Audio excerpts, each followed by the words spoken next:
नमस्कार दोस्तों, हर्षित द्विवेदी एजुकेशन में आपका स्वागत है। मेरा नाम है विनीत सागर। क्लास 12 एनसीईआरटी पॉलिटी की किताब चल रहा था, चैप्टर 6 इंटरनेशनल ऑर्गेनाइजेशंस चल रहा है। तो पिछले क्लास में हमने यूनाइटेड नेशंस ऑर्गेनाइजेशन के बारे में डिस्कस किए थे। यूनाइटेड नेशंस जैसा एक ऑर्गेनाइजेशन क्यों चाहिए, सिग्निफिकेंस क्या है, उसके बारे में डिस्कशन हुआ था। तो अब हम डिस्कस करेंगे evolution of the United Nations के बारे में, किस तरह यूनाइटेड नेशंस फॉर्म हुआ। ठीक है, तो शुरुआत करते हैं दोस्तों।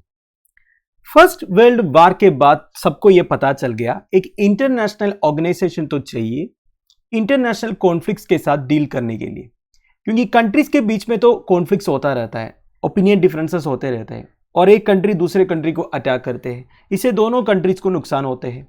तो कम से कम कॉन्फ्लिक्ट करने से पहले, वार शुरू करने से पहले बात तो हो जाए। तो इनके बीच में बातों को मीडिएट करने के लिए कुछ ना कुछ एक इंटरनेशनल ऑर्गेनाइजेशन तो होना चाहिए ना। तो इसलिए फर्स्ट वर्ल्ड वॉर के बाद बेसिकली 1920 में फॉर्म हुआ था लीग ऑफ नेशंस। ठीक है, पेरिस पीस कॉन्फ्रेंस हुआ था, उसके through league of Nations form हुआ था 1920 में। तो सभी ने तब सोचा कि अब एक इंटरनेशनल ऑर्गेनाइजेशन तो सेटअप हुआ है, तो आगे कोई वार नहीं होंगे। वार होने से पहले कंट्रीज के बीच में बात करवाएंगे, जैसे दोनों को कुछ प्रॉब्लम्स नहीं होगा, इसी तरह कुछ मीडिएशंस करवाएंगे और वार को हम अवॉइड करेंगे। पर देखिए, लीग ऑफ नेशंस एक अनसक्सेसफुल ऑर्गेनाइजेशन था दोस्तों, क्योंकि वो सेकेंड वर्ल्ड वॉर को रोक नहीं पाया। ठीक है, सेकेंड वर्ल्ड वॉर हुआ 1939 से लेकर 1945 तक, काफी सारे लोगों का डेथ हुआ, इरिवर्सिबल डिस्ट्रक्शंस हुआ, ये सब आपको पता है। तो सेकेंड वर्ल्ड वॉर के बाद सारे कंट्रीज को यह लगने लगा कि एक इफेक्टिव इंटरनेशनल ऑर्गेनाइजेशन होना चाहिए जो फ्यूचर में वार को अवॉइड करे। तो इसलिए immediately after the second world war United Nations organisation form हो जाता है।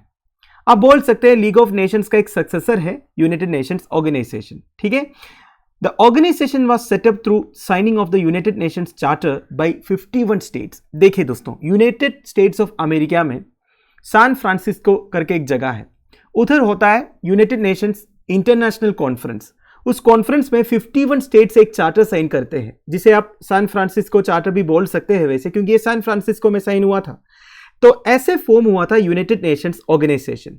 It try to achieve what the league could not between the two world wars. तो जो लीग ऑफ नेशंस अचीव नहीं कर पाया, वो अचीव करने का ऑब्जेक्टिव रखा दोस्तों यूनाइटेड नेशंस ऑर्गेनाइजेशन। तो यूनाइटेड नेशंस ऑर्गेनाइजेशन का एक मैंडेट आप बोल सकते हैं इंटरनेशनल कॉन्फ्लिक्ट को प्रिवेंट करना और कंट्रीज के बीच में कोऑपरेशन को फैसिलिटेट करना। It was founded with the hope that it would act to stop the conflicts between states escalating into war and if war broke out to limit the extent of hostilities। मतलब देखिए, एक तो countries के बीच में जो existing conflicts है उसे वार में एस्केलेट होने से रोकना, दूसरा अगर वार ब्रेकआउट हो भी जाता है तो वार की वजह से जो कैजुअलिटीज रिपोर्ट होते हैं, हॉस्टिलिटीज रिपोर्ट होते हैं, उसे कम कर। और एक इंपॉर्टेंट पॉइंट, ज्यादातर केसेस में नेबरिंग कंट्रीज के बीच में कॉन्फ्लिक्ट्स होने का one of the major reason क्या है दोस्तों? That is lack of social and economic development. मैं आपको सिंपल भाषा में समझाता हूं। मान लीजिए दो नेबरिंग कंट्रीज है, उसमें एक कंट्री में लोगों का जो स्टैंडर्ड्स ऑफ लिविंग है वो काफी अच्छा है, ह्यूमन डेवलपमेंट इंडेक्स अच्छा है, उनका सोशल एंड इकोनॉमिक डेवलपमेंट हो रहा है। एट द सेम टाइम दूसरे कंट्री में यह सब नहीं हो रहा है, उधर पॉवर्टी है, सोशल एंड इकोनॉमिक डेवलपमेंट बिल्कुल नहीं है।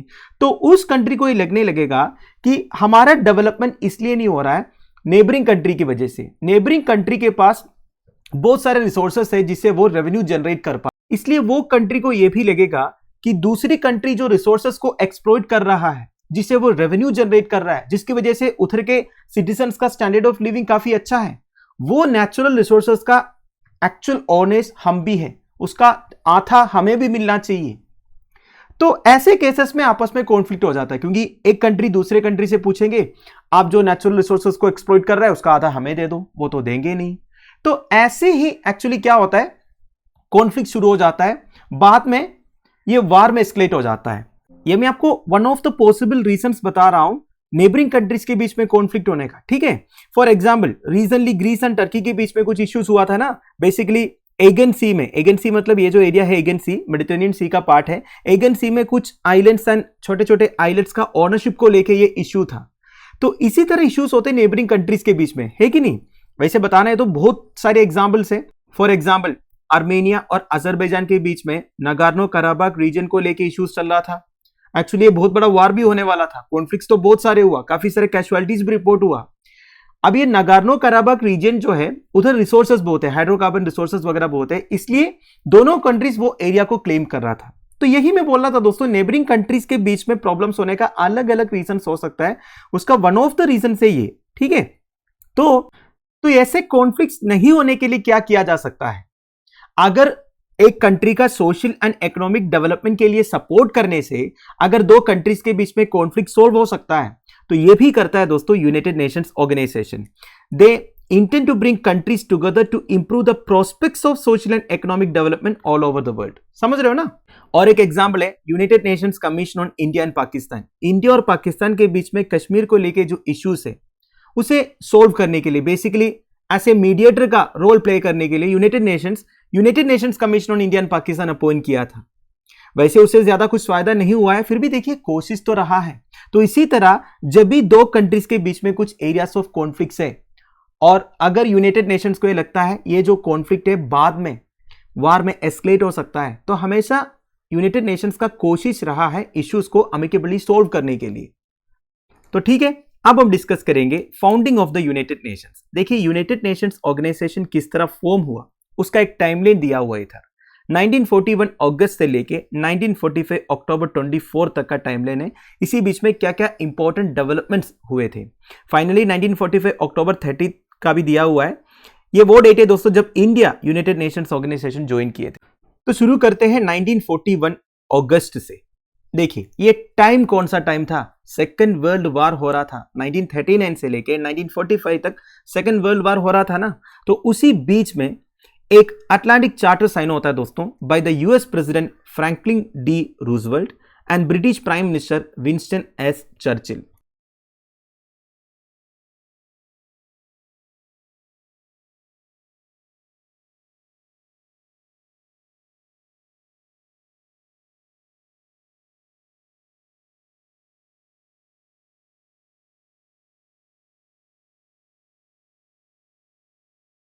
तो ये चार्टर साइन होने का मेजर पर्पस ये था कि इस चार्टर से यूनाइटेड स्टेट्स ऑफ अमेरिका और ग्रेट ब्रिटेन ने एक sense of solidarity publicly affirm किया। मतलब एक साथ हम फाइट करेंगे एक्सिस अग्रेशन के अगेंस्ट। उनके हिसाब से तो जर्मनी, इटली एंड जापान सारे प्रॉब्लम्स क्रिएट कर रहे थे, तो उनके अग्रेशन को काउंटर करने के लिए, प्रिवेंट करने के लिए great Britain and United States of America decide करते हैं। इसके अलावा ये charter United States of America के प्रेसिडेंट रूजवेल्ट के एक विजन को दर्शाया दोस्तों।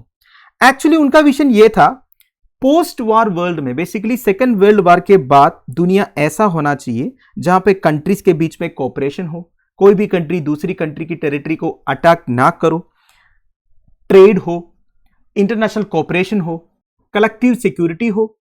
ये सारे रूजवेल्ट के विजन थे। अब मैं कलेक्टिव सिक्योरिटी की बात जब कर रहा हूं, आपको याद आना चाहिए नॉर्थ अटलांटिक ट्रीटी ऑर्गेनाइजेशन। तो ये जो नॉर्थ अटलांटिक ट्रीटी ऑर्गेनाइजेशन 1949 में बना था ना, ये अटलांटिक चार्टर का एक आफ्टर इफेक्ट आप बोल सकते हैं।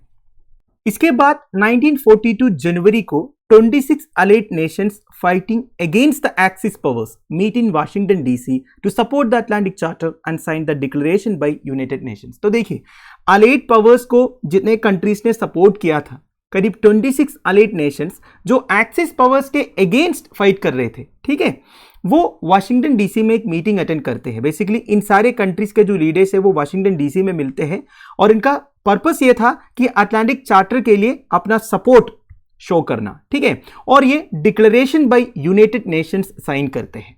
समझ रहे? तो आप ये समझ सकते हैं दोस्तों, बेसिकली ये जो यूनाइटेड नेशंस का फॉर्मेशन है ये एक्सिस पावर्स के अगेंस्ट हुआ था, जर्मनी, इटली, जापान जैसे कंट्रीज के अगेंस्ट, ठीक है। फिर जाके 1943 दिसंबर टेहरान कॉन्फ्रेंस डिक्लेरेशन ऑफ 3 पावर्स होते हैं दोस्तों। Now this is very important, इसका भी बैकग्राउंड समझना होगा। देखिए एनसीईआरटी में केवल एक लाइन में बता दिया कि ऐसे ऐसे हुआ। अब ये पूरा बाय हार्ट करने से आपका कॉन्सेप्ट क्लियर नहीं होगा, आपको एक एक इंसिडेंट के पीछे की कहानी भी समझना होगा, बैकग्राउंड समझना होगा, तब आप और अच्छी तरीके से याद कर पाओगे, ठीक है। टेहरान कॉन्फ्रेंस डिक्लेरेशन ऑफ 3 पावर्स के बारे में बताता हूं। इधर 3 पावर्स कौन कौन है? United States of America, Britain and Soviet union. Tehran कहां पे है? ईरान का कैपिटल है तेहरान, ये बात आपको मालूम होगा। अब ये तीनों पावर्स ईरान का कैपिटल तेहरान में जाके कॉन्फ्रेंस अटेंड करने का रीजन क्या था? सबसे मेजर रीजन ये था दोस्तों, ईरान और जर्मनी के बीच में जो दोस्ती थी। देखिए, ईरान नाज़ी जर्मनी को सपोर्ट करता था, तो अलाइड पावर्स को यह डर था कि जर्मनी ईरान को यूज करेंगे अलाइड पावर्स के अगेंस्ट अटैक करने के लिए। तो इससे पहले कि ऐसा ना कुछ हो जाए, इसलिए तीनों पावर्स ने क्या किया, ईरान से जाके दोस्ती बनाने का कोशिश किया। अब और एक कहानी है दोस्तों इसके पीछे। ईरान में काफी पहले एंग्लो सोवियत यूनियन इन्वेशन हुआ था। Basically English forces and Soviet union के फोर्सेस ईरान को अटैक किया था। ईरान के फोर्सेस उनके सामने सरेंडर भी किए थे। तो इस कॉन्फ्रेंस के through UK and Soviet union ने बोला हम आपको छोड़ देंगे, बेसिकली आपको हम इंडिपेंडेंस प्रोवाइड करेंगे, बस आप हमारे साथ रहो। अब इतना डीप जाने की जरूरत नहीं है, बस मैं आपको बैकग्राउंड बता रहा हूं, ठीक है। तो 1943 दिसंबर को क्या हुआ, तेहरान कॉन्फ्रेंस हुआ and declaration of the three powers हुआ। बेसिकली आपको यह समझना है, यूएस, ब्रिटेन और सोवियत यूनियन एक साथ आ जाता है। अब आपको और एक चीज मैं बता देता हूं, इस पीरियड को हनीमून पीरियड भी बोलते हैं दोस्तों, क्योंकि देखिए आपको पता है यूएस और सोवियत यूनियन के बीच में जो राइवलरी थी, अब इस टाइम पर जैसे कि US, Britain and Soviet union एक साथ आए, तो लोगों को या फिर पूरी दुनिया को लगने लगा अब तो सारे प्रॉब्लम्स ही सॉल्व हो जाएगा। अगर यूएस, सोवियत यूनियन जैसे मेजर पावर्स के बीच में दोस्ती बन जाएगा तो सब तो अच्छा हो जाएगा ना। पर ऐसा कुछ नहीं हुआ। इसके बाद फिर से दोनों के बीच में प्रॉब्लम शुरू हुआ, बेसिकली कोल्ड वॉर शुरू हुआ था, ये बात आपको मालूम है। तो बस याद आया तो बताया, इस पीरियड को हनीमून पीरियड भी बोलता था। फिर 1945 फरवरी को याल्टा कॉन्फ्रेंस होता है दोस्तों। याल्टा कहां पे है? याल्टा है Crimean peninsula. Crimean peninsula actually Ukraine का पार्ट है, पर 2015 में रशिया क्रीमियन पेनिनसुला को अनेक्स किया था, यह बात आपको मालूम होगा। तो प्रेजेंट क्रीमियन पेनिनसुला में है दोस्तों याल्टा, उस वक्त सोवियत यूनियन का पार्ट था। तो याल्टा में कॉन्फ्रेंस होता है बिग थ्री का। बिग थ्री मतलब कौन कौन है? यूएस के प्रेसिडेंट रूजवेल्ट, यूके के prime minister Churchill and Soviet union के कम्युनिस्ट पार्टी के जनरल सेक्रेटरी जो थे स्टालिन। इन तीनों का एक कॉन्फ्रेंस होता है याल्टा में, which decides to organize a United Nations conference on the proposed world organization। तो बेसिकली अटलांटिक चार्टर के थ्रू एक इंटरनेशनल ऑर्गेनाइजेशन की बात शुरू हुई थी, उसी के बारे में बात करने के लिए, सब कुछ फाइनलाइज करने के लिए एक यूनाइटेड नेशंस ऑर्गेनाइजेशन बनाने का एक डिसीजन हुआ basically Yalta conference. Sorry, United Nations नहीं, यूनाइटेड नेशंस जैसा एक ऑर्गेनाइजेशन बनाने के लिए एक यूनाइटेड नेशंस कॉन्फ्रेंस होना चाहिए, यह डिसाइड हुआ याल्टा कॉन्फ्रेंस में। समझ गए? नाउ 1945 अप्रैल टू मई में, बेसिकली 2 महीने बाद 2 month long United Nations conference on the international organisation at San Francisco होते हैं दोस्तों। देखिए मैंने आपको पहले बताया था ना, यूनाइटेड स्टेट्स ऑफ अमेरिका में है सैन फ्रांसिस्को। तो देखिए याल्टा कॉन्फ्रेंस के बाद 1945 अप्रैल और मई में 2 month long United Nations conference on international organisation conduct होते हैं सैन फ्रांसिस्को में, जिसमें यह डिसाइड किया जाता है कि यूनाइटेड नेशंस ऑर्गेनाइजेशन फॉर्म होना चाहिए। समझ गए? एक्चुअली इसके बाद और एक कॉन्फ्रेंस हुआ था, इसके बारे में इधर बताया नहीं है, पोस्टडाम कॉन्फ्रेंस करके, वो जर्मनी में हुआ था। वो भी basically post world war era के बारे में डिस्कस किया था, किस तरह कंट्रीज के बीच में कोऑपरेशन होना चाहिए, सारे कंट्रीज का जो पॉलिटिकल इंडिपेंडेंस है, सॉवरेनिटी है, ये सबको रेस्पेक्ट करना चाहिए, ये सब के बारे में बातें हुई थी। ठीक है, तो पोस्टडाम कॉन्फ्रेंस के बारे में तो इधर दिया नहीं है, कोई बात नहीं। फिर देखिए ये जो अप्रैल टू मई में 2 month long United Nations conference on international organisation at San Francisco होने के बाद 1945 जून 26 को, मतलब 1 महीने बाद यूएन चार्टर साइन होता है दोस्तों। 50 नेशंस साइन करते हैं। ठीक है, टोटल 50 नेशंस साइन करते हैं यूएन चार्टर। पोलैंड भी साइन किया था अक्टूबर 15 में। तो एक्चुअली आप बोल सकते हैं कि यूनाइटेड नेशंस चार्टर में 51 मेंबर्स ने साइन किया था। भले पोलैंड ने 2-3 महीने बाद साइन किया, फिर भी आप ऐसे बोल सकते हैं यूनाइटेड नेशंस का ओरिजिनल फाउंडिंग मेंबर्स 51 थे। ठीक है, मेजोरिटी अलाइड पावर्स के सपोर्ट में थे, ये मैंने आपको पहले बता दिया। ठीक है, एंड फाइनली 1945 अक्टूबर 24 को the United Nations Organization was founded. Hence अक्टूबर 24 को हम क्या मनाते हैं? यूनाइटेड नेशंस डे मनाते हैं। ठीक है, एंड 1945 अक्टूबर 30, मतलब यूएन फॉर्म होने के 6 दिन के बाद इंडिया भी यूनाइटेड नेशंस ऑर्गेनाइजेशन ज्वाइन करते हैं। तो तब से इंडिया एक इंपॉर्टेंट रोल प्ले किया है दोस्तों यूनाइटेड नेशंस में। आपको पता ही होगा यूनाइटेड नेशंस का अलग अलग पीस कीपिंग मिशंस वगैरह है, उसमें इंडिया तब से पार्टिसिपेट करते हैं। और हमारे महात्मा गांधी जी का जितने प्रिंसिपल्स थे, अहिंसा, नॉन वायलेंस, ये सब यूनाइटेड नेशंस ने इनकॉर्पोरेट किया है। बेसिकली जब यूनाइटेड नेशंस फॉर्म हुआ था वो महात्मा गांधी जी के कुछ प्रिंसिपल से इंस्पायर भी हुए थे। वैसे अक्टूबर 2 गांधी जयंती के दिन United Nations international day of non violence भी ऑब्जर्व करते हैं। नाउ 2011 तक United Nations had 193 member states. This included almost all independent states. तो देखिए दोस्तों, आज के डेट में दुनिया में जितनी इंडिपेंडेंट स्टेट्स है ना, उसमें almost all independent states UN के मेंबर्स है। यूएन जनरल असेंबली में all members have 1 vote each. तो देखिए, यूनाइटेड नेशंस का सबसे लार्जेस्ट बॉडी है यूनाइटेड नेशंस जनरल असेंबली। इसमें सारे मेंबर्स को एक एक वोट दिया हुआ है। वैसे यूनाइटेड नेशंस के प्रिंसिपल ऑर्गन्स कौन कौन सा है? General assembly, security council, secretariat, economic and social council, trusteeship council and international court of justice. वैसे ये सारे ऑर्गन्स के बारे में हम डिटेल्ड तरीके से एक्सप्लेन करेंगे अगले वीडियो में, ठीक है। अब मैं आपको थोड़ा सा ओवरव्यू दे देता हूं, ठीक है। तो ये 6 प्रिंसिपल ऑर्गन्स है यूनाइटेड नेशंस का। यूनाइटेड नेशन सिक्योरिटी काउंसिल में 5 परमानेंट मेंबर्स है और 10 नॉन परमानेंट मेंबर्स है। ये जो 5 परमानेंट मेंबर्स है उनके पास बहुत पावर्स है दोस्तों। यूनाइटेड नेशंस का कोई भी डिसीजन इन 5 परमानेंट मेंबर्स के परमिशन के बिना पास नहीं होगा। बेसिकली इनको वीटो पावर दिया हुआ है। इनमें से एक भी कंट्री अगर मना करेंगे तो कोई भी रेजोल्यूशन पास नहीं होगा। कौन कौन से कंट्री से दोस्तों permanent members? United States of America, Russia, United kingdom, France and China. अब इन 5 कंट्रीज को परमानेंट मेंबर्स क्यों बनाया दोस्तों? इसलिए बनाया दोस्तों, 1945 में ये जो 5 कंट्रीज थे ना, ये मोस्ट पावरफुल 5 कंट्रीज थे। उस वक्त जितने थर्ड वर्ल्ड कंट्रीज थे, ठीक है, बेसिकली जो कॉलोनाइज्ड कंट्रीज वगैरह थे ना पहले, उनके पास इतना वॉइस नहीं था, स्टैंस नहीं था, मतलब कुछ बोल पाए ना, ऐसा नहीं होना चाहिए, हमें भी ज्वाइन करना चाहिए, ऐसे बोलने के लिए एक बोलते हैं ना ताकत नहीं था, वॉइस नहीं था बाकी सारे कंट्रीज के पास। तो जो 5 पावरफुल कंट्रीज थे, US, UK, Russia, France and China, उन्होंने बोला हमें परमानेंट मेंबर्स बना दो, तो बना भी दिए। अब ये 5 कंट्रीज को मैं पावरफुल कंट्रीज क्यों बता रहा हूं? क्योंकि देखिए सेकेंड वर्ल्ड वॉर में जीते कौन थे? यही कंट्रीज जीते थे, तो भी उसी बात है, यही पावरफुल थे, ठीक है। तो इनको रोकने के लिए कोई नहीं था, किसी के पास इतना वॉइस नहीं था, किसी का इतना इन्फ्लुएंस नहीं था, तो तब से ये परमानेंट मेंबर्स बन गए। अभी भी यही परमानेंट मेंबर्स है। वैसे यूनाइटेड नेशंस में स्ट्रक्चरल रिफॉर्म्स होना चाहिए, और या फिर यूनाइटेड नेशन सिक्योरिटी काउंसिल का रिफॉर्म्स होना चाहिए और मेंबर्स को इंक्लूड करना चाहिए, बेसिकली परमानेंट मेंबर्स को इंक्लूड करना चाहिए। इस तरह का डिमांड्स रहा है इंडिया, जर्मनी जैसे कंट्रीज का, पर अभी तक कुछ हुआ नहीं है। नाउ यूनाइटेड नेशंस ऑर्गेनाइजेशन की जब भी बात होती है तो सबसे पहले हमारे मन में क्या आता है? यूएन सेक्रेटरी जनरल का, है कि नहीं? तो UN secretary general most visible public figure and the representative head है यूनाइटेड नेशंस ऑर्गेनाइजेशन का। प्रेजेंट सेक्रेटरी जनरल कौन है? Antonio Guterres. ये 9th सेक्रेटरी जनरल है दोस्तों यूनाइटेड नेशंस का।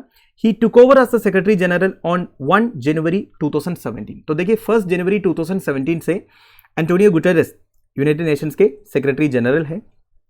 इससे पहले वो पोर्चुगल के प्राइम मिनिस्टर थे 1995 से लेकर 2002 तक, and United Nations high commissioner for refugees भी थे 2005 से लेकर 2015 तक, ठीक है। तो इनका काफ़ी एक्सपीरियंस है यूनाइटेड नेशंस में। वैसे आपने देखा ही होगा, यह है दोस्तों एंटोनियो गुटेरेस, जो present secretary general of United Nations organisation.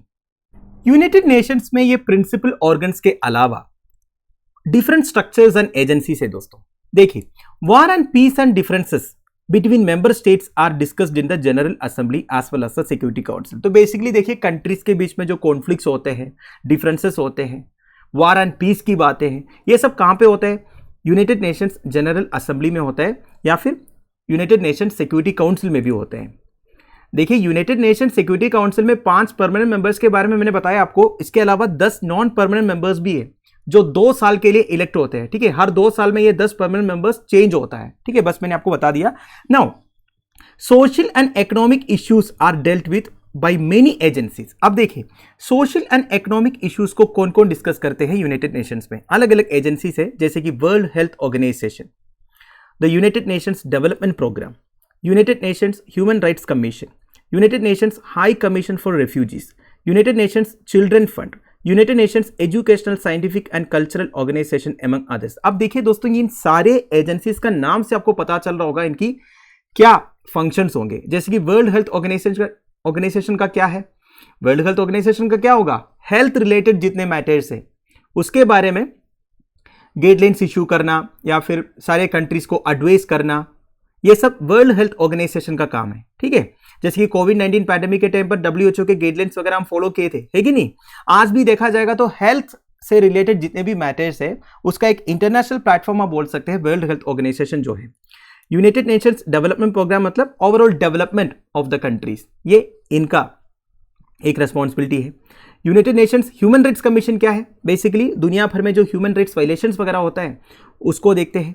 फिर हाई कमीशन फॉर रेफ्यूजीज है, रेफ्यूजीज माने जब भी एक कंट्री में कुछ प्रॉब्लम्स होता है, जैसे कोई इंटरनल सिविल वार या एक्सटर्नल अग्रेशन या कोई नेचुरल डिजास्टर्स, जब वो कंट्री छोड़ के दूसरे कंट्री में जाते हैं ना लोग, उन्हें आप रेफ्यूजीज बोल सकते हैं। तो उनका देखभाल करने के लिए, उनसे रिलेटेड जो मैटर्स को देखने के लिए ये UNHCR है। फिर देखिए United Nations children fund, UNICEF, obvious बात है दोस्तों, बच्चों से रिलेटेड जितने मैटर्स हैं उसको ये मॉनिटर करते हैं।